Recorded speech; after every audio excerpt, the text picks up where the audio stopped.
நம்ம புறாக்களுக்கு எல்லாம் புல்றக்க வந்துட்டு இப்போ பகலில் கொஞ்ச நாள் திறக்கல. இப்போ திடீர்னு நம்ம பகலில் திறந்து விடும்போது எந்திரிச்சு கலைஞ்சி பறந்து போய் புறாக்கள் நிறைய மிஸ் ஆகுறதுக்கு வாய்ப்பு இருக்கு.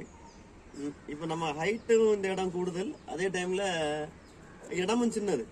அப்போ நான் என்ன செய்வேன்னா, ஒரு தண்ணி சருவத்தில் தண்ணியை ஃபுல்லாக வச்சுக்கிட்டு புறாக்க ரெக்கையை முக்கி விடுவேன். நான் காட்டுறேன்.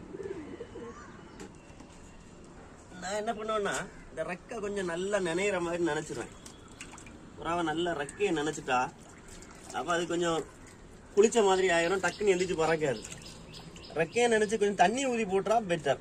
நான் ரெக்கையை நினச்சி நல்லா புறா நல்ல ரெக்கை நினைக்கிற மாதிரி நினச்சிடுறேன். ரெக்கையை நினைக்கும் போது என்ன ஆகுனா, கொஞ்சம் ரொம்ப நாள் இது வெளியே வராமல் இருந்தால் ரெக்கை கட்டு அதெல்லாம் இருந்தால் கொஞ்சம் சரியாயிரும்.